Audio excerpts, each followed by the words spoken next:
We are talking about homiletics today. We are starting homiletics, and we've finished hermeneutics for those that have done that. So we're talking about the art and the science of preaching. This is going to be sort of my introduction today. I just want to talk to you a bit one-on-one. I've been preaching for many years. At the recording of this, it's almost 30 years. I'll still remember my first time when I had to preach a sermon. It was actually at a home cell, and I remember in my heart I had an idea of how I would preach this. I read that scripture over and over again. I found more scriptures, and then the night I shared the scripture, and I found that the anointing of God, the presence of the Lord, was only on the one section that I was sharing, but a lot of the other stuff that I had in my message was not anointed. It actually felt painful for me to deliver the sermon, in a sense. And this is where my sort of preaching career started. Actually, before that, when I just came off drugs, I met somebody in the street. They asked me, where have you been? What have you been doing? And I started speaking to them. I said to them, look, I received Jesus, and I'm not smoking weed anymore. I'm not using drugs anymore. I'm not drinking anymore. I stopped smoking, and I received the Lord, and the Lord is in my heart now. And I started speaking to them. And then they started asking me questions about, so how does this thing work? And all of a sudden I found myself preaching to this person. And then also at some stage I was kicked out into street ministry, where I was just pushed out to preach. So my preaching career as such started with a call where I felt the Lord was calling me, and I couldn't be silent. These days preaching is not very popular because people have their rights, they have their human rights, they have their preferences, and the cross of Christ and Jesus Christ as the way and the truth and the life has become an offense to many.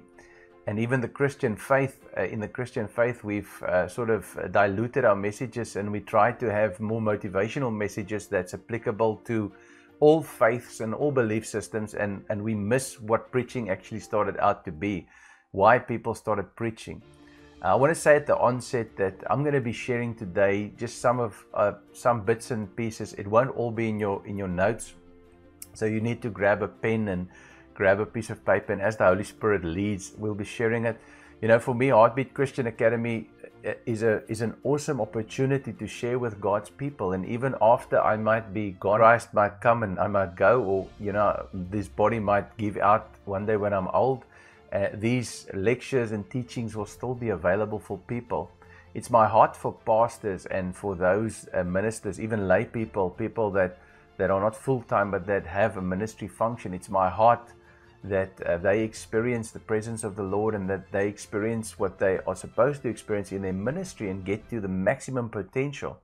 You know, as we know, the Lord decided that preaching would be the method, and we'll get into that information as we go into just the introduction of this course. But preaching, as far as you reading books on homiletics, you will find a lot of academic information, and a lot of it is very intellectual. It's about the dotting the I's and crossing the T's. But we must understand that the call to preach for me is primary. That is where we have to start off. So let's just run through a few of these notes, and then I'll cross over to another document that I compiled. I'm doing an introduction on homiletics, and I just want to chat to you about it. Just give you some background. The English word homiletics is often defined as the science and the art of preaching. Again, like with hermeneutics, there are many definitions. But if you're talking about a science, you're talking about certain factors, and we're going to get into those factors as we go through the book, the manual, the notes that you have. You're going to talk about the preaching situation, the purpose of the preacher, the content and the purpose material. We're going to talk about the gathering of the materials, and these are all practical stuff. And this is just sort of in the first section. I'm not saying lecture, because we're not going to do these as lectures. I'm just going to be talking about sessions, because we have to see how the time permits us here. So and how time works out. So that's homiletics, and we're going to be talking about, like I say, the science part of it, the art part of it. Homiletics in theology is the application of general principles of rhetoric to a specific department of public speaking. Now, rhetoric, is an important word, because rhetorical speaking is the art of effective persuasion. This is normally in reading and writing, but we must understand, as I've put it down here in my little note that I made here, being used by the Holy Spirit to speak to the heart of man. So, you know, a lot of people, they become very refined in public speaking as such. And we have to be very careful, because we've had some of the best speakers in the world, actually. Like, I mean, if you look at Hitler, for instance, you know, Hitler could rally a nation to commit murder and genocide. That was you know, some people might say demonic, and I would tend to agree with that, but he definitely used some of rhetoric. So he used some of those principles that we're going to be studying. But in preaching, we must understand that, you know, the horse has to be in front of the cart, not the cart in front of the horse. It's the Spirit that guides us. It's the Spirit that leads us. It's the Spirit that inspires us. It's the gifts of the Spirit and the manifestation of the Holy Spirit that makes our preaching effective. In fact, what I put down there was just that scripture in John 6:44, where it says, "No one can come to me unless the Father who sends me draw him." And this means for me, when I read that scripture in John 6, and in John 6:66, a lot of Jesus' disciples leave him and they go. What he's saying here in verse 44 is that there's no drawing of the Spirit upon them. We're going to talk about a bit of the history of preaching or homiletics as such. We're going to talk about that a bit. But if we look at the message that Peter gave in Acts chapter 2, we see that they were cut to the heart. And if you go and look at what actually happened there, we're talking about the Spirit of God's conviction. Now, many times when I minister, I don't know what your situation is. I don't know if you're already a preacher. I don't know if you're just a new convert doing the course to go into ministry. It doesn't really matter.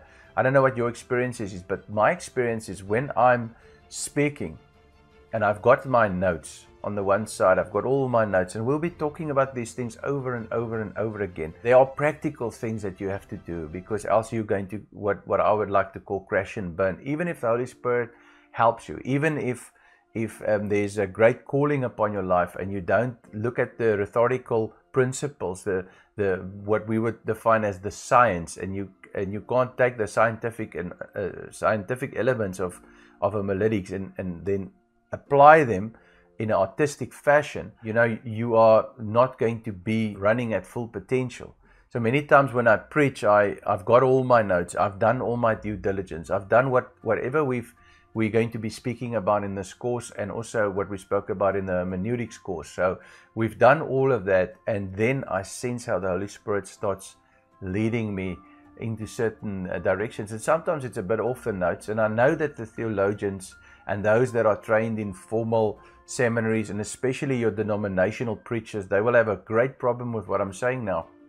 But I found that following the Holy Spirit is critical, even, you know, just for a period. And what I've seen preaching, standing at the pulpit preaching, and you won't believe me if I tell you this, but I've actually experienced this on radio. Now you're saying, how can I experience this on radio? Well, sometimes I've got something prepared for radio, and we're broadcasting to 120,000 people. And all of a sudden, I just sense that the Holy Spirit is saying something. I just sense that the Holy Spirit is saying something specific, and I utter that. I start speaking the oracles of God, and when I do that, I just sense how things change in the atmosphere. And all of a sudden, I've seen this happen in front of my eyes. The WhatsApp line at the radio station goes wild. It literally goes wild. I just see WhatsApps coming in, and then I know I've hit it in the Spirit. And this is why we preach from a relationship with Christ. Homiletics is a great art, it's a great science, but it doesn't work if we don't have a relationship. I've met some preachers in the denominational churches, sorry to say, but they have a profession, they don't have a calling. They will probably even admit to this, and it really, you know, you can listen to it and it's like listening to a good political speech. But the fact is, it has to cut to the heart. It has to change people's lives. And, you know, like when Jesus was speaking on the road with the men, they said after Jesus left, this was just after the resurrection, they said, didn't we feel our hearts burn in our chests? And that's the greatest. I mean, you can look at everything we're going to do here. We're going to gather the facts. We're going to get the outlines going. We're going to do everything that we're supposed to do. But the fact of the matter is, it cannot work if it's not Spirit-driven. It has to be Christ-centered and Spirit-driven. It has to come from the Holy Spirit. You know, when I started in worship ministry, I had a sub-motive. I must be honest, I started, first of all, I did start because I was frustrated with church musicians. I wanted to have worship and they were not rocking up. So out of pure frustration and the guidance of the Holy Spirit, I started in worship ministry. But as the crowd started coming and they started listening to our music, at some stage I was doing it to impress people. I must be honest. And it's the same with preaching. All young preachers, I can say all of them, they start out with an expectation that people will like what they're doing. People will feel impressed with what they're doing. And a lot of times when you're doing your preparation and you're looking at hermeneutics, you're looking at exegesis, the stuff we spoke about, if you're looking at all of that and you're looking at it from a perspective of how I'm going to impress people, I've got the Preacher's Guide here, there's sermon.com, there's so many resources, there's YouTube, there's so many resources today that we can really gather information. And we can really come up with segments of other people's messages and get to the best possible message that you can get. You can even use solid principles of rhetoric and really be persuasive in everything you do. But in my own context and in my experience, it still comes up empty, because my preaching is driven from revelation. It's driven from relationship, and from there so the horse is right in front of the cart, and that's what I want to tell you in this introduction. To be very, very careful that you don't end up sitting in a situation where you are doing preaching either to impress people or you're over-engineering the rhetoric to a point, but you don't have the Holy Spirit. You don't have the Spirit's power. You don't have the Spirit's call. Like I said, I've preached on radio. The WhatsApp line goes crazy. When I preach and I'm looking at people's faces, a lot of times I've got my notes, and all of a sudden I hear something in the Spirit. It's in line with what I'm preaching on, but it's not something that came up in my research. It's not something that came up in prayer beforehand, but all of a sudden, as I'm standing there, I'm hearing this in the Spirit, and before I can stop myself, the words are out. And when I speak it, I can see people's faces light up. Sometimes I can see that people, that they look perplexed. You can see that what you've said now has upset them or it's hit a nerve, but generally speaking, it's cut them. And I'm talking about a good cutting, because this is how God will work with people. He will work with His church. It's His intention. We'll look at the history of it quickly, but He will work with His people through this medium of preaching. So be careful, as I said, of over-engineering it and becoming bogged down with rhetoric. You can look at a study of the word, but homiletikos, homileo, means to accompany, to impart insight through sharing a common time together. I just wanted to give you the Greek words. Homilia, communion, conversation. That word communion also speaks about the communion of the Holy Spirit, because as we are preaching, as we are coming together as the saints, there's the Spirit's power that John says the blood of Jesus washes over us. There's this communion of the saints. Homileo is composed of homos, meaning the same, and ilos, meaning crowd. So it talks about unity. It talks about communion. It talks about oneness. The one who practices or studies homiletics is homilist, not a homeless, homilist. Okay, so that is just some information for you so that you know where the word comes from, because I do believe I wanted to lay the foundation. Now, this is in your notes. 1 Corinthians 1 verse 21 is a critical scripture when we speak to this. It pleased God that through the foolishness of the message of preaching, that He wanted to save those who believe. So this is God's way of doing things. And we're going to look into Jesus came preaching. We're going to look into the information. We're going to look at all that information. But I want to just state it here so that you know it, that this is about the way that God wants it to happen. It's the foolishness of preaching. The foolishness. How can they How can they come to Christ unless they are preached to, it says in Romans. So it's this foolishness of preaching, and a lot of people don't like it. They hate it. I've been criticized for preaching online, for teaching. I've been criticized for it many times. People say it's just a lot of talking. It's not. Even as I'm speaking to you now, the Holy Spirit is imparting things into your spirit. If you are spiritually sensitive, you will sense it, that God is stirring up in your heart the fire to preach His word. Man, I tell you, in church history we see this, and I'll talk about that quickly and briefly just now, but we see about men being hit by the Spirit of God, the power of God. They started preaching, traveling like 10,000 miles on horseback to preach. It just hit them. Whenever the Lord touches you, whenever God touches your mouth, like the fire coal that He put on the prophet's mouth, He says, I'm putting my words in your mouth. He says, when you're in front of people, don't be afraid what you're going to say. It's going to be the Spirit speaking through you. This is something that the mainstream homiletics courses do not focus on, because it's about the rhetoric. It's about the style, the hands, the teaching aids, the preparation, the logical sequence of the points. It's about the science part of it. But we miss a lot if we don't understand that we have to press in. You want to be a preacher. You want to be a teacher. You want to change people's lives by the power of the Holy Spirit. You will need the fire of the Spirit. You will need to be filled with the Spirit continually. Jesus sent His disciples to wait in Jerusalem until they receive the power from on high. And we will look at it now in church history. And that's the day when Peter got zapped by the Spirit of God. When Pentecost came, he stood up. And that man was different because he was preaching with the fire and the power of the Holy Spirit.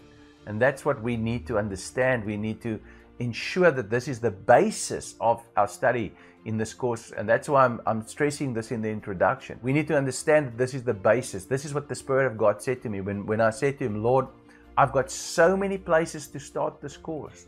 I've got so many aspects. I can boggle them with technical terms and words, and they will be so impressed and they will love everything. And the Lord said, start with this. Start with the call. Start with the enablement, because they need to be enabled by the Spirit. That's when the rhetoric works. That's when the art works. That's when the science works. That's when everything comes in perfect unity as we serve the Lord and we just praise Him and worship Him, and God starts speaking through us. He starts speaking through us.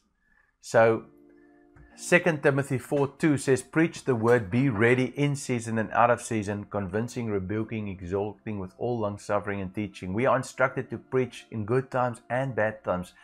Do not let the enemy keep you silent, even if they criticize you, even if they unfriend you, even if they don't like your post, even if they leave your church, even if they walk out when you start preaching. There's a warning that in the last days, people will gather for themselves. They will gather for themselves teachers that will soothe their ears. This is a prophecy in Timothy that Paul warned his son Timothy. He said, just watch this, because in the last days, people will gather for themselves preachers. Not preachers will gather people. People will gather the people. And again, we're talking about the horse that's now behind the cart. People are dominating what they want from the pulpit. True, they're dominating what they want from the pulpit. And okay, let me not put it that way. Some of these rhetoric principles, the science part of this, will work without the Holy Spirit. People have, you can be a very charismatic speaker. You can learn things and it can work in the soul area. But if we want to cut people to the Spirit, if we want people's lives to change, if we want the Holy Spirit to change people's lives, we cannot be superficial and pretentious on this, where the crowd demands now, they want a 15-minute message, and maybe the name of Jesus must not be mentioned in this message. You must not talk about the baptism of the Holy Spirit. You must not talk about speaking in tongues. You mustn't do this. You mustn't do that. The crowd is trying to dominate and tell you and me what we should preach. They didn't call us, and they didn't appoint us. And we love everybody. But I'm not going to change my worship style, and I'm not going to change my message to adapt to what people want. So, there's going to be a season where it's rejected. Here we read what Paul says to Timothy, but we must be ready. We must be ready. We must preach in drought. We must preach in revival. We must preach. We must be ready. We must never stop preaching. So that's important. And then just a section that's interesting here in our notes is that the average person spends his time 9% writing, 16% reading, 30% speaking, and 45% listening. Preaching is a communication of the truth and worthwhile content, well organized, delivered effectively in a clear, appropriate language with a definite goal in view. So that's just the definition of preaching. But what we also want to say here, I would say preaching is speaking the oracles of God, and and God is a God of order. So you should have a structure. I'm not saying you should freelance it or freestyle it, like they say. Every time tell yourself that you're going to wing it, like they say. No. That's laziness. That's not.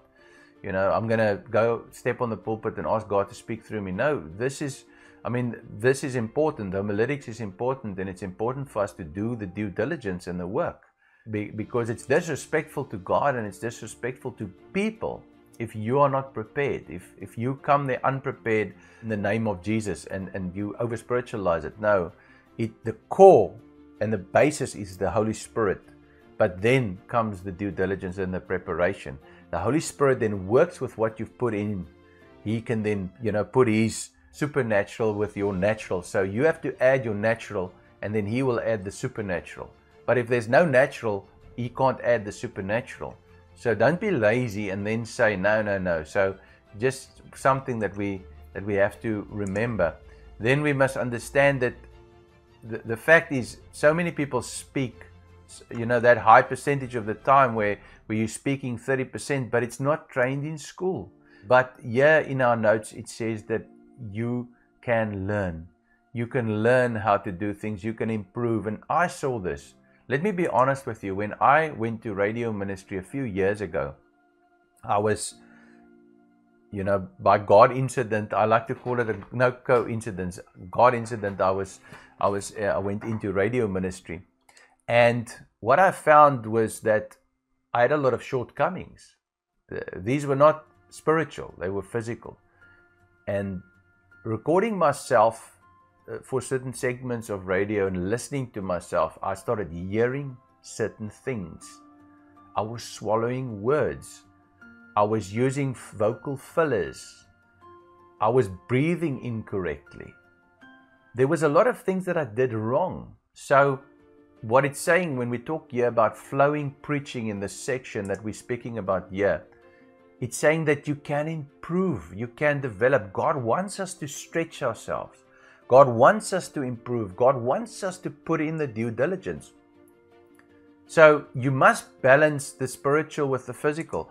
What I'm saying here is, yes, the basis is the call and the relationship with Christ, the ability to hear the Holy Spirit, and the ability to move in the Spirit, the availability to do what the Spirit is saying, not to grieve the Spirit, not to quench the Spirit, but to move in the Spirit when you are preaching, who to preach to, when to preach, what to preach. All of that is driven by the Spirit. But you also have to develop the vessel that you are in. You are a spirit, you live in a body, and you have a soul. Your soul needs to be renewed by the Word of God. The mind needs to be renewed by the Word of God. You need to study the Scriptures. You need to know the Scriptures. You need to have them down in order for you to be able to communicate them properly. So there's this synergy between all the elements. And homiletics is the art and the study. We've got this art side of it, and then we've got the science side of it, and we're studying in the science side of it. We're looking at it.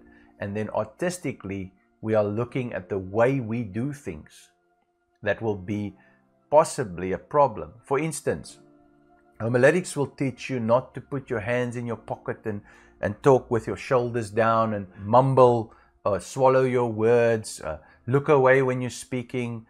You know, maybe if you have like very distractive gestures that you're doing all the time, like doing certain things, some of those things people can't help, and they can't unlearn them. Maybe they can, I don't know. I'm not a behavioral psychologist.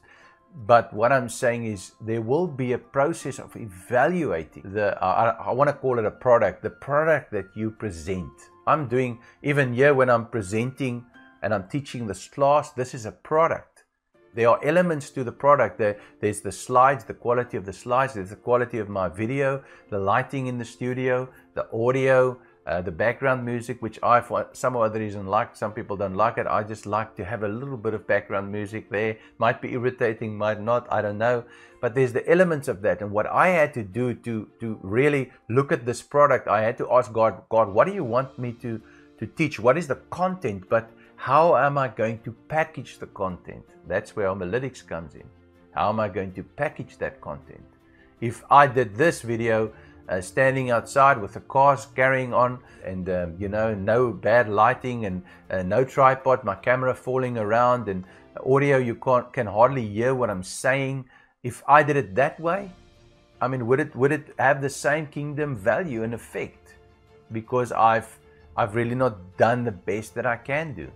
So there's a learning part to what we are doing, and this is what we are doing in these courses and the courses at Heartbeat Christian Academy. So in this first section, when we get into that, we're going to be addressing those topics that I discussed with you. But before we get there, I want to just now briefly, I know I don't have a lot of time, and I'm trying to push this to one lecture, which I should have probably made it two.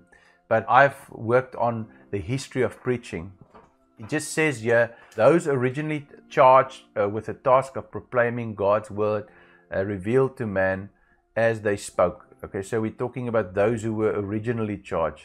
The word of God came through instruments like prophets, divine men, priests, lawgivers in the Old Testament. If we look at that, and we look at the revelatory preaching and the message that was conveyed to men, one of the earliest examples of this is Moses in Deuteronomy 31:33. So this is the history. I'm just giving you history. So preaching didn't start yesterday. It didn't start with your pastor, that you've seen on TV or no. It started years and years ago, as this was, I've just read to you the scripture, this was God's chosen method. And it wasn't just his method in the New Testament, under the New Covenant, it was his method in the Old Covenant as well. As we look at that, and we've got Moses there, and you can actually, if you want to do a study of this, you can request these notes, but these are my personal notes that I've just compiled with the scriptures. And that we also look at Joshua, his two farewell addresses. And just what I mentioned here is Moses has this beautiful revelation preaching happening in Deuteronomy 31 verse 33, but if you remember and recall, in Exodus 4:10, he says, I'm a man slow of speech. So, but we see he's not slow of speech when he's doing this.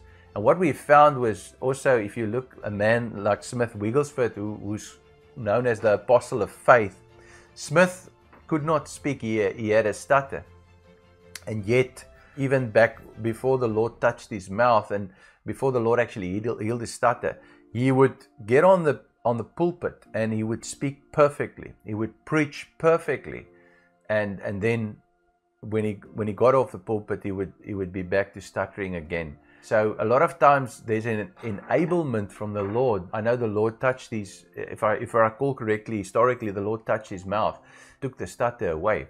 But if you recall here in Exodus 4, the Lord had Moses had a lot of excuses, and one of them was, I'm slow in speech and slow of tongue, and here we see him really communicating effectively.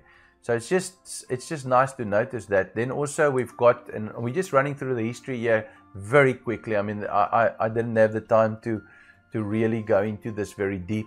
I wanted to give you an overview, because the course is not supposed to really have this historical element in it, but I personally felt that this is essential for you to lay your foundation, to know where this comes from. Scriptures for you, you can go and check them out. You can always pause your video and find them. Joshua, you have his two farewell addresses in Joshua 23 and 24.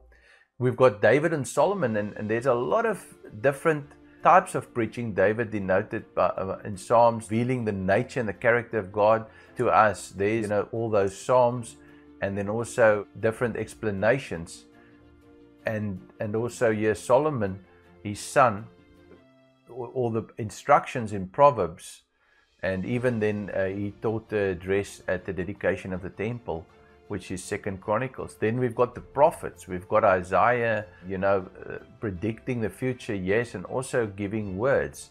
We've also got a number of other men like kings and different sages and people. Josiah commanded the repair and the reform of the house of the Lord. This was a address in 2 Kings 22 and 23. Ezra, the studying of the law in Ezra 7. Nehemiah, about the law in Nehemiah 8. Daniel, we've got Isaiah, Jeremiah, Malachi, and then up to John the Baptist. We know John the Baptist came preaching, so we see this preaching and this teaching and revelation and all the different forms, and we'll talk about those, but all the different forms of preaching, the topical sermons and the expository sermons and all of those. We see this happening throughout the Bible. So this isn't something new. It's not something that we discovered only under the New Covenant. We can see this as God's method right throughout, and then we can't even begin to talk about Jesus because we know about the words and the works of Christ. And what we do see is always this connection between works and words. And you'll see this in the life of Christ, where he showed and he told, he did, he demonstrated, and he said, this is why when we get the commission to preach, to teach the nations, we are told that these signs must follow. So there must be a connection between our preaching and also the demonstration of God's signs. So the power of the gospel is demonstrated by the signs, miracles, and wonders. But depending on your theology, you might not believe that. In a lot of the homiletics textbooks, you'll never read anything of such. But if you look at Scripture, and I'm going to show you now, but if you look at Scripture, starting with the life of Christ and then going through just a few examples, you will see a pattern where the gospel is preached, where people are preaching and teaching, and there is a manifestation. Even, on the day of Pentecost, when the Apostle Peter started preaching, there was a manifestation before he preached, actually caused the occasion for his preaching. Now, Jesus came preaching. You can read what I wrote here. We're talking about the Sermon on the Mount, Matthew 5 to 7 chapters. We're talking about the Sermon on the Plain, Luke 4, all the different sermons. And there were some qualities that I saw in Christ's ministry that I want to mention here under this section of the introduction. And you can look at this as well. He spoke with authority, Matthew 7:29. He made careful use of scriptures in his explanations. You can see him quoting the scripture frequently. He lived out what he taught. And, we're going to talk about the preacher, but you need to live out what you teach. You can't live a life of a lie, or try and teach people one thing but live another thing. The strongest preaching comes from the persuasive Christian that is convinced, convicted, persuaded, fully persuaded, and actually executing what he is saying. Like they say, the adage says, you have to practice what you preach. And you can only preach what you practice. That is true. Preach what you practice. Don't preach what you don't practice. So don't be a hypocrite. Don't say things to people that you yourself don't do. And this is where it also comes, living up to what you've attained. Don't preach about things that you don't understand. Even don't go into eschatology, the study of the end times, and start teaching people about the great tribulation and the rapture and everything, but you don't have a clue about this. You haven't put in the hours. Don't go and preach those things, and make sure that what you preach you live. Jesus did this. Then also taught simply to adapt to common man. And you will learn this in homiletics, that it really becomes a problem if you disconnect your audience. So if you're using a different language, a different style, you're coming in different clothing, you're in a three-piece suit and these guys are working on the farms, you overdressed yourself terribly. I'm not saying it's totally bad. You can do that, but it's not really a way to build rapport. It's not really a way to build the connection. These people have to identify with you, and the right people have to be preached to by the right person at the right occasion. So everything has to fall in line. And Jesus adapted the way he spoke and used examples in his messages that were actually linked to their lives. So he would use fish, he would use a storm, he would use vine, he would use a fig tree, he would use a mountain that he could point at and say, this mountain, So every time Jesus gives a message, years ago I did a study and Jesus was speaking about the living water. It was actually at the festival where the water was poured out on the temple porch. So the occasion was people were looking at water. At the woman at the well, he spoke about water. He used what he had around him and sort of connected it. A lot of times we've tried to disconnect our preaching from reality, where we are like clones. We want to try and fit into a certain little mold, but that's not the way God wants us to do this. We need to flow with the Spirit, and sometimes the Lord will use something that happens, something that's next to you, something that's on the table to occasion a message you will preach. I know many of our messages will be fully prepared, so we will know we're preaching Sunday and we will prepare for those. But there will be messages that will have to be straight from the heart. You will not prepare for it. Sometimes the Holy Spirit will let you read something in the morning, and then by 10 o'clock or 11 o'clock you meet somebody and they ask you something, but it's just something that you exactly studied this morning, and then you actually preaching to them. You're actually preaching or teaching, if you want to call it teaching. So yeah, Jesus did link up, and he taught simply to adapt to the common man, and his teaching was often controversial. Well, controversial, I use the word controversial, but you can say it's challenging, and what it challenges is the status quo. It challenges sometimes the popular theology, or it challenges the popular culture. And if we look at the Bible, if we look at the New Testament text, we've got the Gospels, Matthew, Mark, Luke, John, and then we've got the history of the church in Acts, and then we've got the epistles, and then we've got the final book that is Revelation, the epistles, the letters to the churches, and then Revelation. So we're looking at all of that. We have to look at it and understand that there's a flow in this, and we have to pick up that flow and hear what the Lord wants to say at the right place at the right time. So let's look at the birth of the church, and I've just summarized it here, but you can do a study of the birth of the church. In Acts 2:14 it said, "Then Peter stood up with the 11 and raised his voice to address the crowd." So the first church was found in preaching, and we read in verse 41 that those who accepted this message were baptized, and about 3,000 were added to their number that day. And you can go read the message. You can read the message. You can read how that message cut them to the heart. There's some significance to this, because it shows us that if the first church started in the environment where it was preaching, then we need to understand that preaching has an important place in our lives and in the life of the church, the ecclesia, the called out ones. There's an important part of preaching, and we also see the expansion.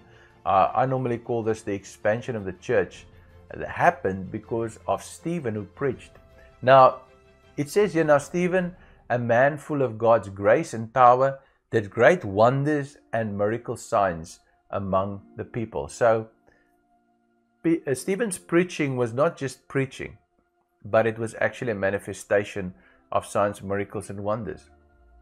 And then it says that in Acts 6:10, it says that they could not stand up against his wisdom, because the wisdom he spoke of was the wisdom of the Holy Spirit. So Stephen actually, if you look at the instructions of the Great Commission, and if you look at the promise that you will stand in front of kings and governments, and don't be scared, you will have the words. If you look at that, and if you look at Mark 16, where it says you will lay your hands on the sick and they will recover, Stephen was actually living out all of this.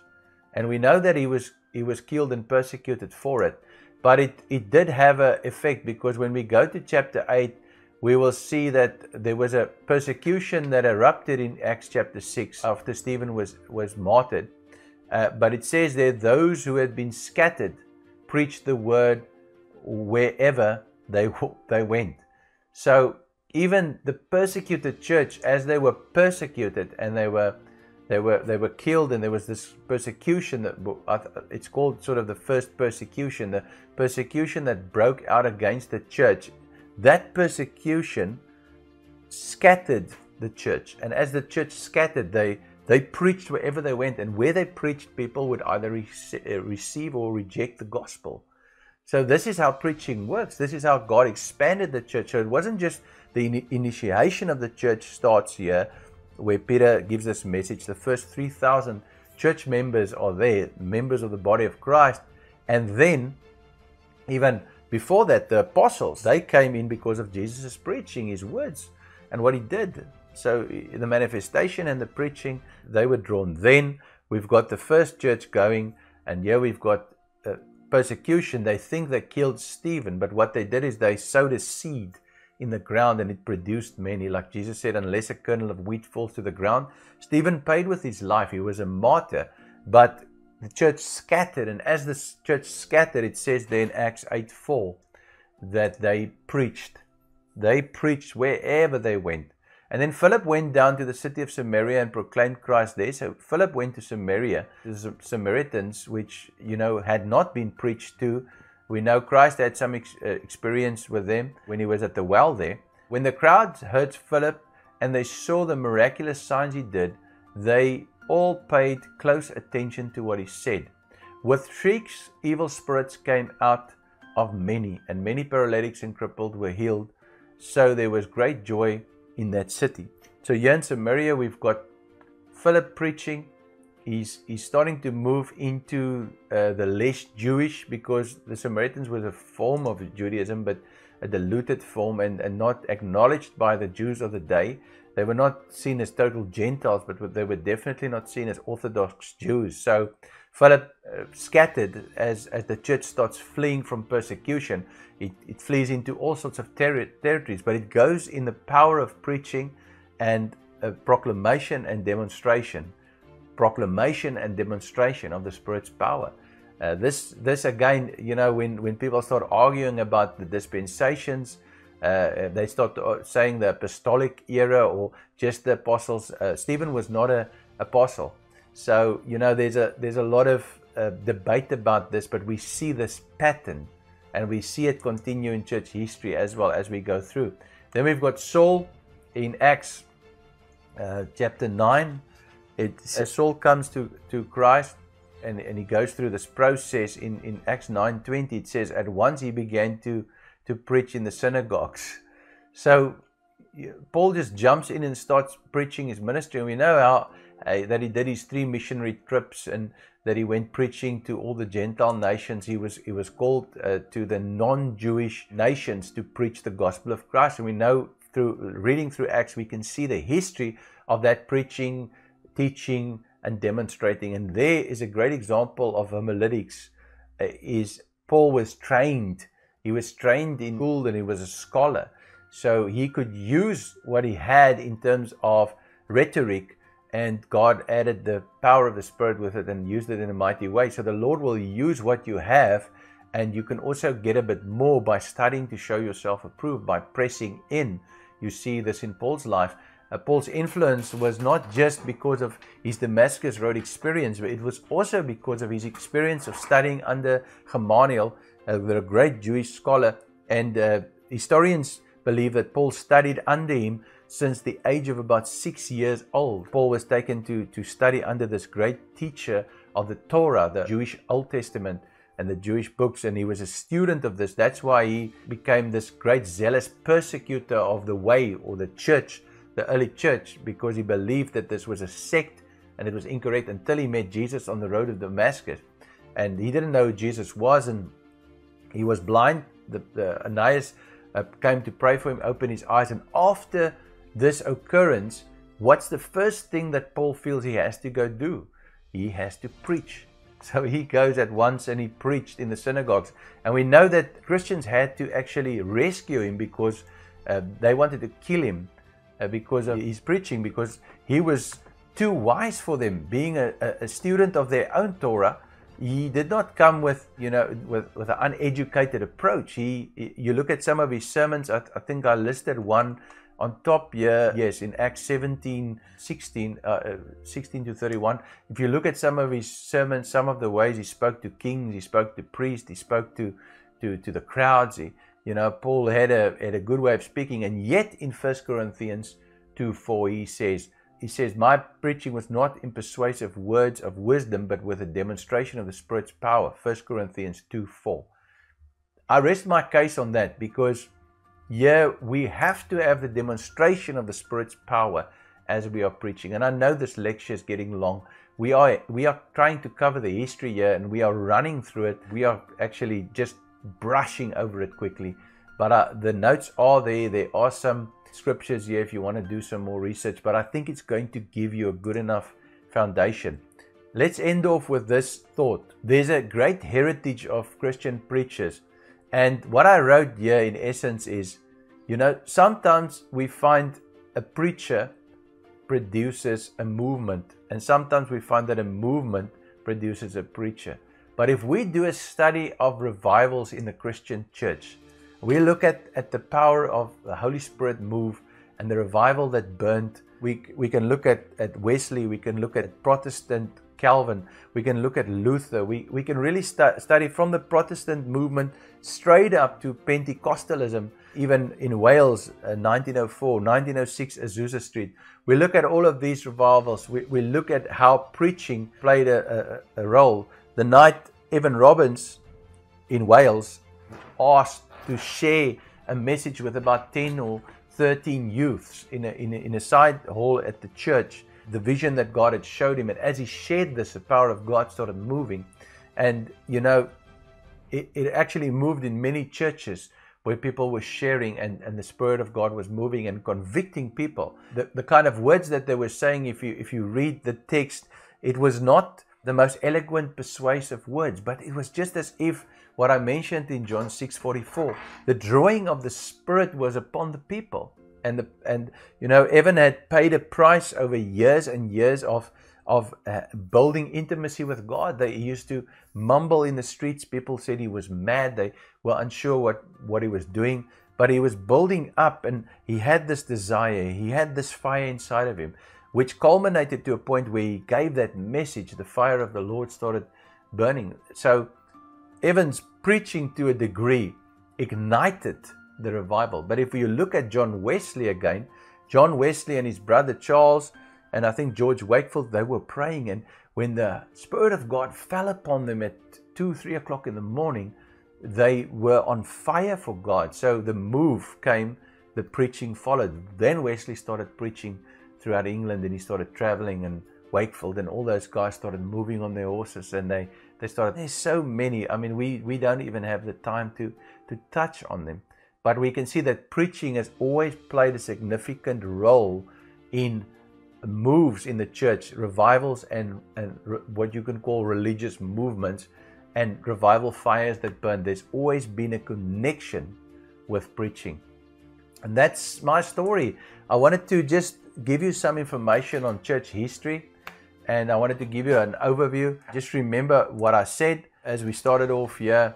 We're not going to go to those yet because I don't want to spoil the surprise, but it pleased God through the foolishness of the message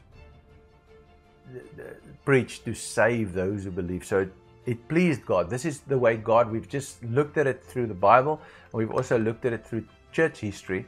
And we now, I believe, I've laid a bit of a hot foundation where I've said, you know what, you need to get your relationship with God to a level where the Lord can actually release His oracles through your life. This is the critical part of preaching. And I hope that you will now embrace these lectures as we start dealing with a lot of the practical aspects. We're going to be talking about the preaching situation. We're going to be talking about the purpose of the preacher. We're going to be talking about content and materials and all sorts of things. We're going to be talking about the address, how you preach, what you do, what you don't do. So very interesting things. And depending on what student you are, you might be evaluated on this. And I even if you're not in the academy or you're not part of a class here, or I would suggest that you actually go to your pastor in your congregation and say, look, I've got this evaluation sheet and I want you to evaluate me. If you have an opportunity to share a word, let them evaluate you. I know it's not nice to be criticized, but this is constructive criticism that's done in order to build us, so that not break us down, but in order for us to improve and also in order for us to increase in kingdom influence. Now, I trust you enjoyed this half as much as I did. I know it's been a long one, But I really enjoyed it, and I hope to see you in the next lecture as we go on discussing homiletics. God bless you.